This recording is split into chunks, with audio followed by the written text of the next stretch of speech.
पारनेर तालुक्यातील निघोज येथे पर्यावरणप्रेमी पोपटराव रसाळ यांच्या संकल्पनेतून छत्रपती संभाजीराजे वृक्ष बँक आणि शिववाडी येथील मीडिया सेंटरचे उद्घाटन ज्येष्ठ अभिनेते सयाजी शिंदे आणि पारनेर नगर विधानसभेचे आमदार काशीनाथ दाते यांच्या हस्ते झाले। सयाजी शिंदे यांनी ऑनलाईन येत कार्यक्रमाला शुभेच्छा दिल्या, तर आमदार दाते यांच्या हस्ते वृक्ष लागवड करण्यात आली। यावेळी शुभेच्छा देताना आमदार दाते म्हणाले, पर्यावरणप्रेमी पोपटराव रसाळ यांनी 1.5 लाख वृक्ष लागवड करत पद्मभूषण अण्णासाहेब हजारे यांचा वसा आणि वारसा जपलेला आहे। तर पर्यावरणाच्या दृष्टीने सध्या वृक्ष लागवड महत्त्वाची असून आपण अण्णा हजारे यांच्या प्रेरणेतून आणि अभिनेते नाना पाटेकर आणि सयाजी शिंदे यांच्या मार्गदर्शनाखाली या कार्याला सुरुवात केलेली आहे।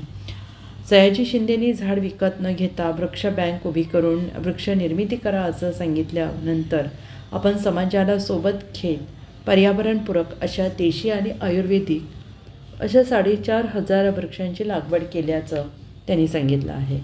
आमदार म्हणून निवडून आल्याबद्दल श्री मळगंगा ग्रामीण ट्रस्ट आणि सोसायटीच्या वतीनं आमदार दाते सर यांचा सत्कार करण्यात आला। यावेळी भारत माता की जय, वंदे मातरम आदी घोषणांनी परिसर दुमदुमून गेला होता। पाणी अगोदर सोडा, मी तो प्रयत्न केला।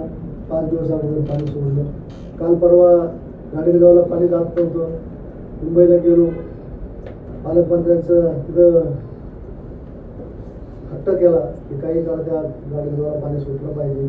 अधिकारी सगळे अडचणीत होते। पुढे जर गेज कमी झाला तर अधिकाऱ्यांच्या नोकरीवर काढल्यानंतर किंवा त्यांच्यावर कारवाई होती ही त्यांची भीती त्यांना, परंतु तरी देखील मी पालकमंत्र्यांना सांगितलं, जलसंपदा मंत्र्यांना सांगितलं की मला गाडीगावच्या म्हणजे कुंडाच्या याला एसकेपला पाणी सोडलं पाहिजे। त्या दिवशी आपण रात्री 100 क्युसेक्सनं पाणी मला वाटतं पूर्ण रात्रभर 24 तास त्या ठिकाणी आपण पाणी ठेवलं। कुठपर्यंत गेलं मला माहीत नाही, पण गेलं ज्या गाडीगाव ते शेवटपर्यंत पोहोचलं। आणि मग शेतकऱ्यांचं नुकसान होऊ नये म्हणून पाण्याच्या बाबतीमध्ये तुम्ही जे सांगता त्या पद्धतीने निर्णय या ठिकाणी घेतले। आज त्या संदर्भामध्ये कुठलीही शेतकरी तक्रार राहिलेली नाही। पिंपळगावच्या बाबतीमध्ये सुद्धा पहिल्या रोटेशनला लोकांनी समजून नाही घेतलं। पहिलं रोटेशनच्या वेळेस असा प्रयत्न झाला, त्याला आता त्यांच्या प्रवृत्तीचा तो भाग आहे, त्याला विलाज नाही। शेवटी व्यक्ती तितक्या प्रकृती असतातच आणि म्हणून पण त्याचा दुष्परिणाम फार राजकारण एखाद्याचं भागवण्यासाठी होण्यापेक्षा सर्वसामान्य माणसाचं फार मोठं नुकसान त्या कारणामुळे झालेलं आहे। अनेक गोरगरीब लोकांच्या ठेवी काही संस्थांमध्ये अडकलेल्या आहेत आणि ते अगदी रोज हातावर पोट भरणाऱ्या माणसांच्या देखील ठेवी आहे, त्यांची कामं आणले, त्यांना पैसे मिळत नाही।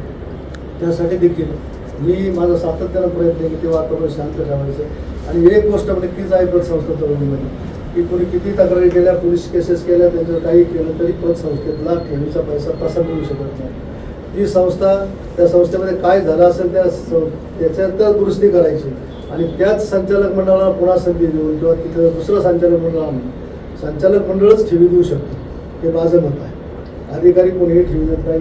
प्रशासनाला तर तो लोकांची हे करत नाही, तो स्वतःची तोंडी भरायचा प्रयत्न करतो। म्हणजे आणखी खराब सुविधाराव चालवतात ते हे जे आहे हे वातावरण बिघडलेलं।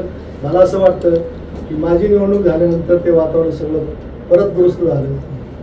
मी निवडून आलो त्या दिवसापासून माझ्या संस्थेत, तुमच्या संस्थेत जवळपास 70-80 कोटी रुपये वाढले। परत माझ्याकडे सुद्धा 10-15 कोटी रुपये वाढले निवडून आल्यानंतर। काळजी सर नाही तर निवडणुकीच्या निकालाच्या आदल्या दिवशी माझ्या आवा फाट्याच्या शाखेमध्ये ठेवीदारांची लाईन लागली अशा प्रकारचे वर्तमानपत्रामध्ये आणि याच्यात मीडियावर बातम्या सोडल्या होत्या। जे काही माणूस कोणी ठेव मागायला गेला नव्हता, कोणतरी सोडला।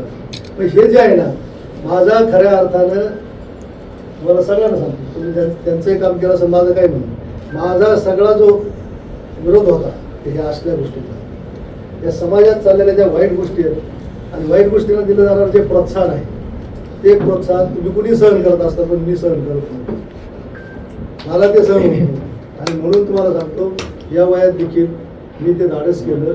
मी जर धाडस केलं नसतं कदाचित आणखी काही वेगळं घडलेलं असतं। आणि म्हणून तुम्हाला जाणीवपूर्वक सांगतो की हे कोणीतरी धाडस करावं लागतं आणि म्हणून ते धाडस खऱ्या अर्थानं मी केलं आहे। मला लोक म्हणतो ते कसलं निवडून येते, याचं काय याच्यावर काय आहे, परंतु गेली 30-40 वर्ष जे मी जनसामान्याशी जे नातं जोडलेलं आहे त्यांच्याशी जे खऱ्या अर्थाने मी 30-40 वर्ष ज्या पद्धतीने राहिलो वागलो, तर ते तिन्ही पिढ्या तरुण पिढीला सुद्धा कधी असताना सुद्धा पुन्हा एकदा त्यांचं मान सन्मान त्या ठिकाणी घरी आणून जेवण घालून त्या ठिकाणी केला. एवढं मोठ्या मनाचं व्यक्तिमत्व असतं बाबासाहेब. आणि म्हणून शेठच्या विचाराचा माझ्यावर देखील थोडासा प्रभाव आहे. मी देखील त्याच पद्धतीनं माझ्या जीवनाची वाटचाल केलेली आहे. आणि म्हणून आज जरी समजा तुम्ही सगळ्या मंडळी माझे आमचे 4 साथीदार आहेत. रोहिदास बाळासाहेबांनी सगळ्या नाव घोषणा केली. रोहिदास, रमेश, तुमच्याकडे स्पर्धा अजून कोण आहे? सुधामतीनं निर्णय घेतला शेवटचे.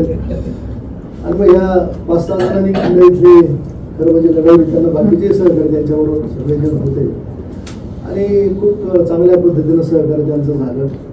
तुमची इच्छा असूनही तुम्हाला मला मदत करता आली नाही याची मलाही जाणीव आहे. शेवटी बाबासाहेब जसे निर्णय घेत होते तसं निर्णय घ्यायला पण शिकलं पाहिजे.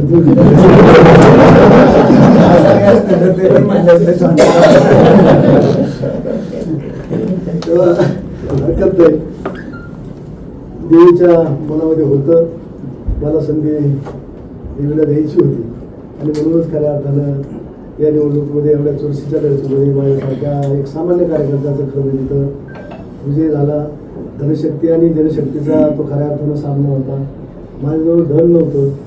निलेश टंकेन आपलं निलेश झालं तुकाराम लंकेंचे नेते बऱ्यापैकी सगळ्या गोष्टी होत्या. ते शेवटी पैसा सगळा कामाला येतो असं नाही होत. तरी शेवटी लोक आपला तालुका जसा प्रोग्राम विचाराचा तालुका आहे. तालुका फार शून्य विचाराचा तालुका आहे. वेळोवेळी निर्णय ज्यावेळेस बदलायची वेळ त्यावेळेस लोकल तालुक्यातल्या जनतेने निर्णय बदललेले आहेत. त्याचे अनेक उदाहरण आहेत. आणि म्हणून तशा पद्धतीचा निर्णय जनतेने घेतला आणि 23 तारखेला माझा या निवडणुकीमध्ये विजय झाला. झाल्यानंतर तुम्ही यापूर्वीच या ट्रस्टमध्ये या आमच्या वतीनं सत्कार करायचा असं म्हटलं, परंतु थोडासा वेळ जाऊन दिला. कारण माझ्याबरोबर ज्या सहकार्याने काम केले त्या सहकार्यांचे गैरसमज नको वाढायला की हे यांनी बरोबर काम केलं तर त्यांच्याकडे अगोदर गेले.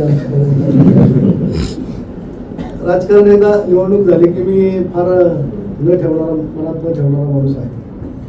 शेवटी प्रत्येकाला ज्या त्याच्या ठरलेल्या असतात, लाईन ठरलेल्या असतात त्याप्रमाणे प्रत्येकजण करतो. आणि म्हणून उद्या एकदा निवडून आल्यानंतर मी संपूर्ण या तालुक्यातल्या 3.5 लाख लोकांचा प्रतिनिधी ठरवला आहे. जरी मला 1,13,000 काय मतं पडली असतील तरी देखील शेवटी जबाबदारी तर सगळ्या जनतेची आहे. सगळ्यांचं समजा एखादं काम केलं मी आणि मग तो एखादा रस्ता समजा कुंडाचा रस्ता केला तर माझं काम करणार त्या रस्त्यावरून जाणार आहेत का? जे मत नाही दिलं ते पण जाणार आहेत का? आणि या सगळ्या गोष्टी ज्या काय प्रत्येक गोष्टीत राजकारण चालत नाही. निवडणुकीपुरतं राजकारण, निवडणुकीनंतर जे काही समाजासाठी करायचं ते समाजासाठी करत असताना मग ते आपल्या बरोबरच्या माणसाला जितका फायदा आहे तितकाच विरोधकालाही फायदा होत असेल तर त्याच्यामध्ये मी काही फार गैर मानत नाही. कारण शेवटी विकास कामं ही काही अशी एका पक्षाची किंवा एका बाजूची नसतात, सगळ्यांसाठी किंवा एका बाजूची नसतात, सगळ्यांसाठीच ती असतात.